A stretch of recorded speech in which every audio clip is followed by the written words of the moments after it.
Good morning, students.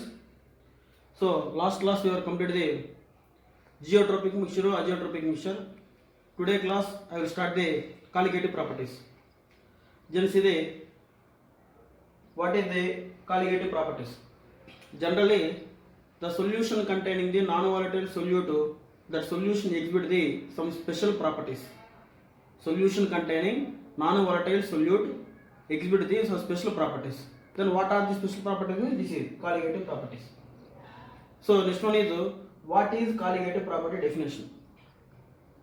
The property of dilute solution containing non-volatile solute is depending on the number of solute particle present in the solution irrespective of their nature is called colligative properties.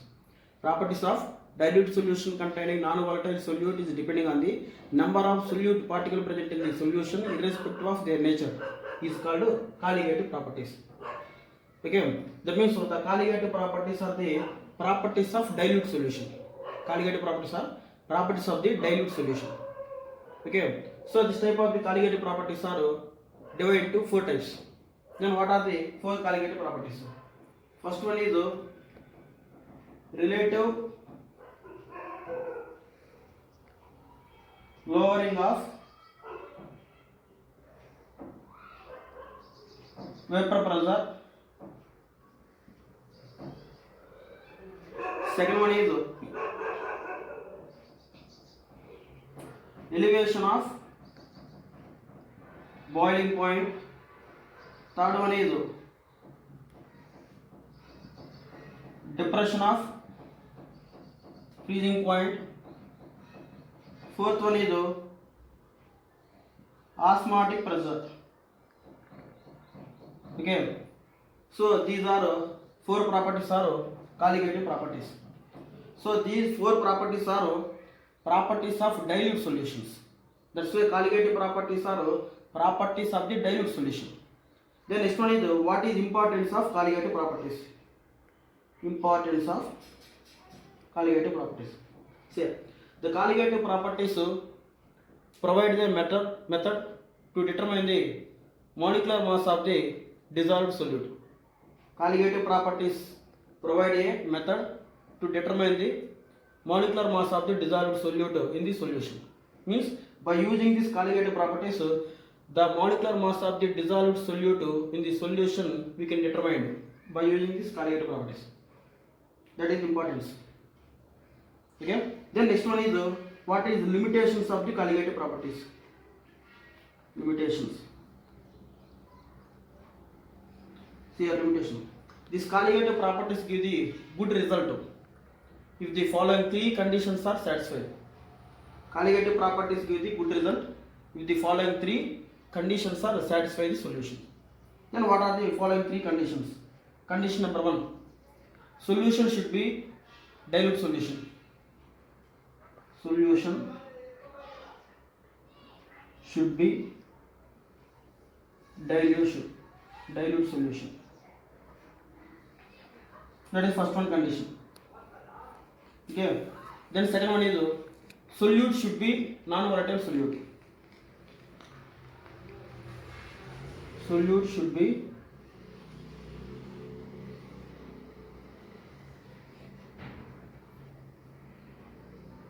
non-volatile solute. Then next to third one is the solution in which solute does not undergo association or dissociation with the solution. Solution in which solute does not undergo any association dissociation in the solution. Solute does not undergo association or dissociation. Solution which solute does not undergo association dissociation in the solution. So these 3 conditions are, if the solution satisfies these 3 conditions, then only the colligative properties give the good result. Okay students, the next one is first colligative property is relative lowering of vapor pressure, RLVP. So before going to the relative lowering of vapor pressure, first of all we have to know about the lowering of vapor pressure. What is lowering of vapor pressure? Already I told this concept. One second here. Here the vapor pressure of solution containing non-volatile solute is P. Next, vapor pressure of pure solvent is P naught. So already I told the vapor pressure of the solution is always lower than vapor pressure of pure solvent. Why means the solution containing non-volatile solute particle, that's why your vapor pressure of the solution is lower than vapor pressure of the pure solvent. The difference between the vapor pressure of the pure solvent and the vapor pressure of the solution containing non-volatile solute, that difference is nothing but lowering of vapor pressure. Means the lowering of vapor pressure is represented by the delta P. Delta P nothing but the difference between vapor pressure of pure solvent and vapor pressure of the solution. P naught minus P. So that is lowering of vapor pressure. This is lowering of vapor pressure. Then next one is what is relative lowering of vapor pressure. The ratio of lowering of vapor pressure to the vapor pressure of the pure solvent is called relative lowering of vapor pressure. The ratio of lowering of vapor pressure to the vapor pressure of the pure solvent. So that ratio is nothing but relative lowering of vapor pressure. Means delta P divided by P naught is equal to, means the ratio between lowering of vapor pressure and vapor pressure of the pure solvent. That ratio is nothing but relative lowering of vapor pressure. Okay, so here delta P is nothing but P naught minus P divided by P naught. So this is the relative lowering of vapor pressure. The ratio of lowering of vapor pressure to the vapor pressure of the pure solvent is nothing but relative lowering of vapor pressure. Then next one is by using this relative lowering of vapor pressure, we can determine the molecular mass of the solute or solvent. That is next one concept. Then next one is determination of molar mass or molecular mass of solute and solvent. If the solution containing W1 gram of non-volatile solute dissolved in W2 gram of volatile solvent.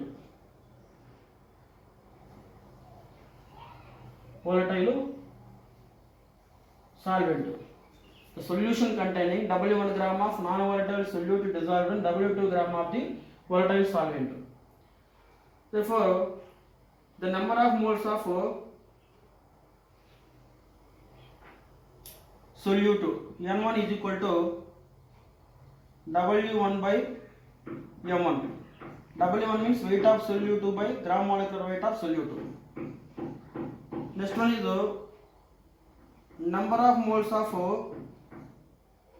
solvent.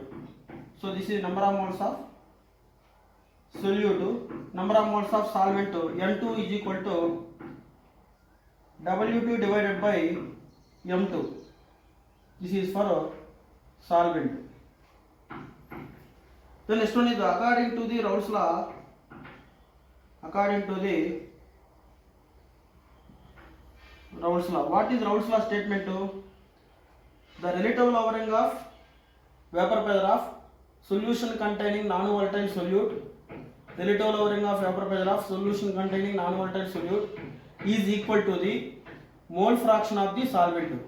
Equal to the mole fraction of the solvent. So according to the definition of the relative lowering of vapor pressure of solution containing non-volatile solute is equal to the mole fraction of the solute. Means Xi1 is a mole fraction of the solute.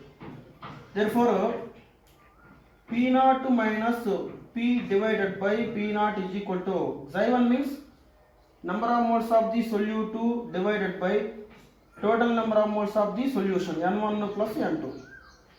Okay, so this is the Raoult's law statement. Okay, then next one is for very dilute solution. For very dilute solutions, the relative in the case of for very dilute solution, the number of moles of the solute N1 is very less than the number of moles of the solvent.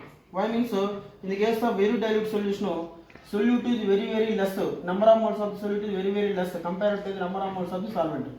So compared with number of moles of solvent, number of moles of solute is negligible. So in the case of denominator, then the equation becomes P0 minus P divided by P0 is equal to N1 by N2. Why means compared to the N2, N1 is very small, that's why it is negligible. Therefore N1 by N2. Then P0 minus P divided by P0 is equal to N1 means W1 by M1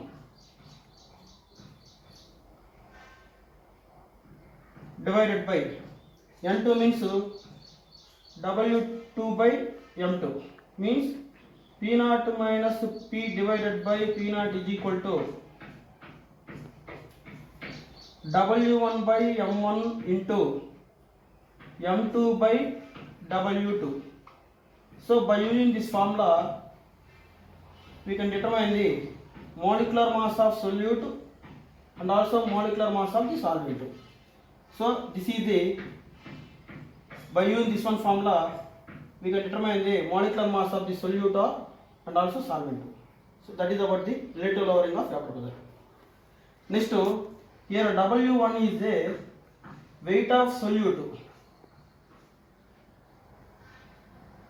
W2 is equal to weight of solvent, M1 is equal to gram molecular weight of solute, M2 is equal to gram molecular weight of solvent.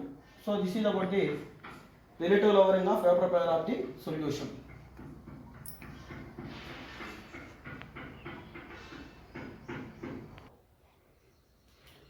Then next one is measurement of relative lowering of vapor pressure. So how to determine the relative lowering of vapor pressure by the experiment.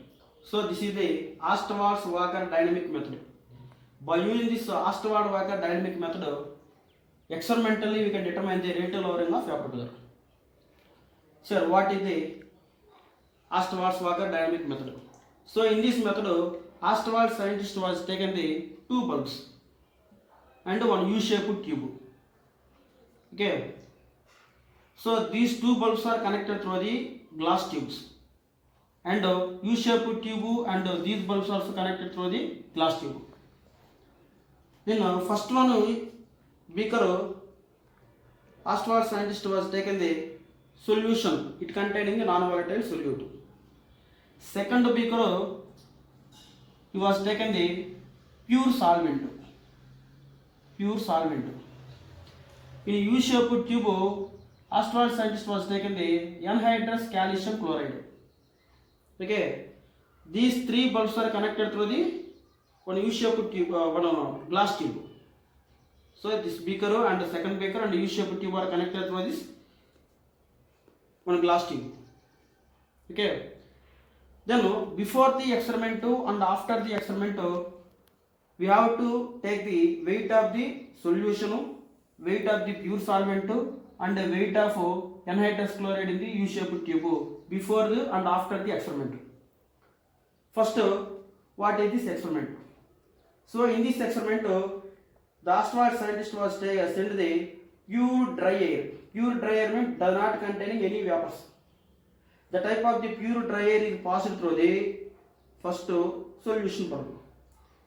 When it is entered into the solution bulb, these dry air is absorbed the vapors of the solvent particles are evolved from the solution. Why? The solution containing non-volatile solute. Solute is not undergoes evaporation. Only solvent particles undergo the evaporation. That solvent vapors are taken by the dry air from the first one beaker. After taking the solvent particles by the dry air, again the dry air is passed through the pure solvent. Okay. So during this one process, the vapors of the solvent particles are gained by the dry air. Here some weight of solution is decreased.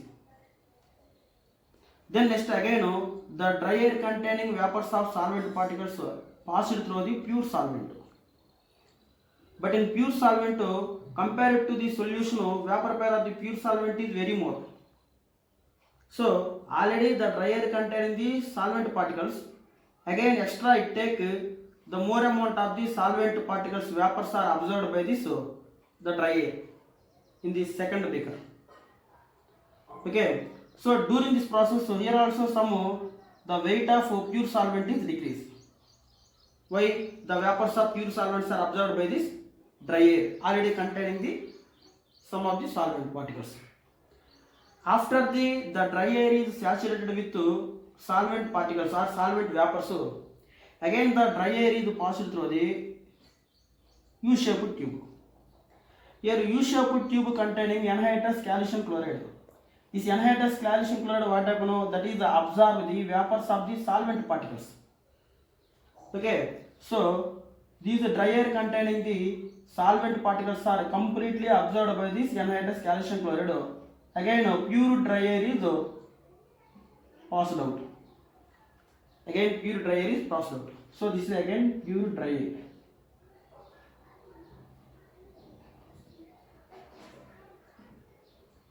Okay, so during this process, the weight of anhydrous calcium chloride in this U-shaped tube is increased.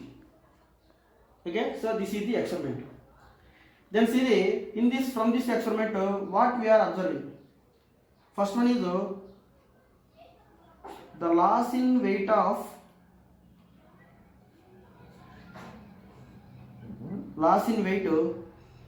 in solution tube or in solution, that is equal to W1. Loss in weight in the solution bulb W1 is equal to vapor pair of the solution, that is P. Loss in weight in the solution bulb W1 is equal to vapor pair of the solution. Then next one is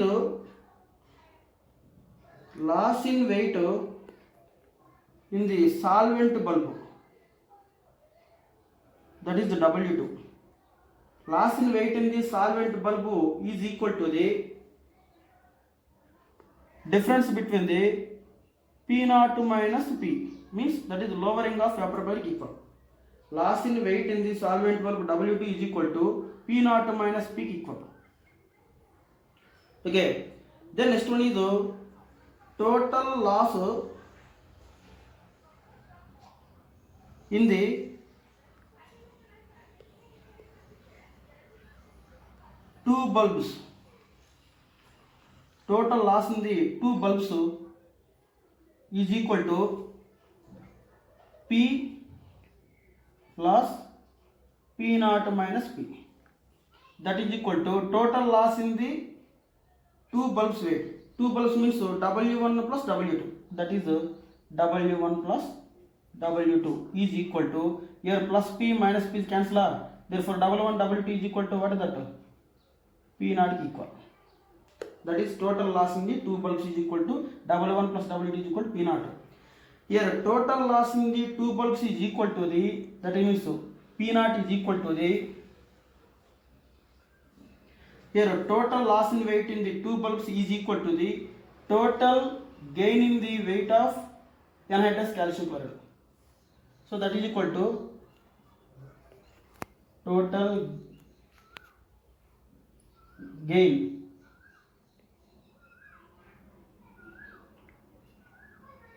in total gain in the total gain in mass in U-shaped tube. In U-shaped tube. Understood what I said?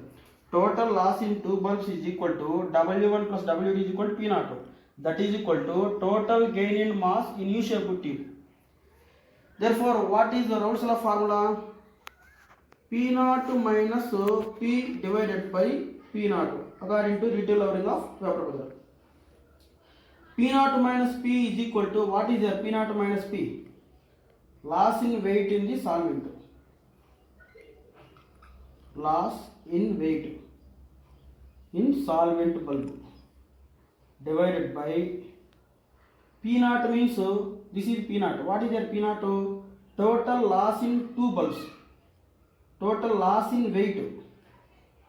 Total loss in weight in two bulbs. Total loss in weight in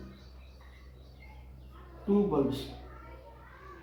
Or else another one is loss in weight in solvent bulb.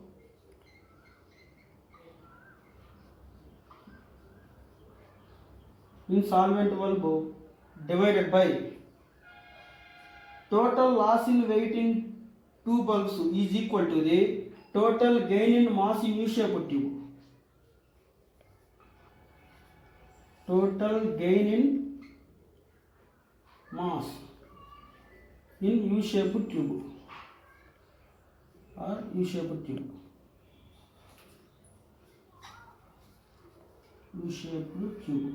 So this is one of the important formula.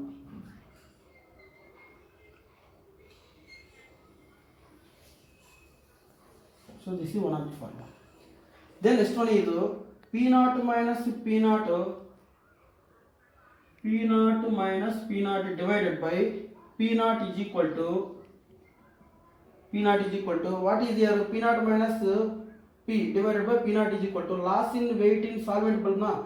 What is loss in weight in solvent bulb? That is loss in weight in solvent bulb, that is equal to W2. W2 divided by total loss in weight in two bulbs or total gain in mass in U-shaped tube, that is equal to the W1 plus W2. W1 plus W2. So that is loss in weight in the solvent bulb divided by total loss in weight of two bulbs, W1 plus W2, that is equal to the mole fraction of the mole fraction of the solute J1 equal. Therefore P naught minus P, or write here, P naught minus P divided by P naught is equal to, this is equal to J1. So already I told J1 means number of mole fraction of the solute. Then next one formula.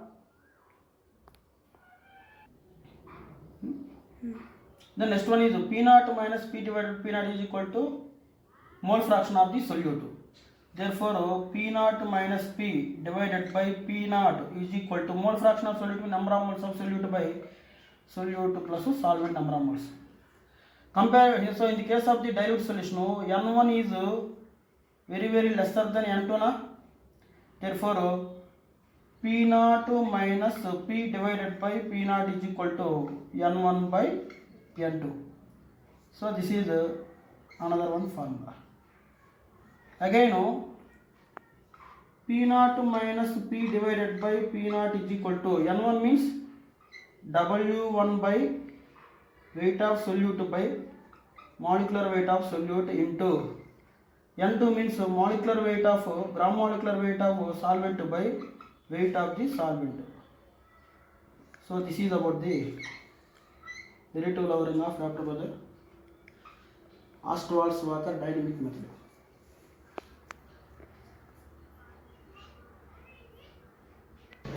Then see students, one of the problem related to the relative lowering of vapor pressure.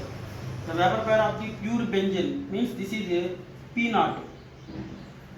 Its value is 0.850 bar, and the non-electrolyte solid weight is 0.5, that is the double one weight of the solute. When added to the 39 gram of benzene means weight of solvent W2. Vapor pressure of the solution is, this is the P, vapor pressure of the solution is 0.845 bar. What is the molar mass of the solid substance? So we have to find out the molar mass of solid substance. M1 we have to find out. What about M2 sir? M2 is they given already. Solvent, what is benzene? Benzene molecular weight we know already. The molecular weight of benzene is 78 gram per mole inverse. Okay, here problem. So according to the relative lowering of vapor pressure formula, P naught minus P divided by P naught is equal to N1 by N2. Therefore, P naught minus P divided by P naught is equal to W1 by M1 into M2 by W2 formula. Therefore, P naught value means vapor pressure of pure benzene 0.850 minus P means vapor pressure of the solution 0.845 divided by P naught means again 0.850 bar. That is equal to weight of solute. What is your weight of solute? 0.5 gram per mole inverse divided by M1 means we have to find out molecular weight of solute, we have to find out. Then M2 means molecular weight of benzene solvent 78 gram per mole inverse, and weight of solvent 39 gram per mole inverse. Okay. Then next one is here 0.850 minus 0.845. Here difference is 0.850 minus 0.845. The difference is 0.005. Okay, divided by 0.845 is equal to 0.5 by M1 into 78 by 39. The remaining M1 we have to find out molecular weight of solute. M1 is equal to molar mass of solute. M1 is equal to the cross multiplication 0.845 into 0.50 into 78 divided by 0.005 into 39.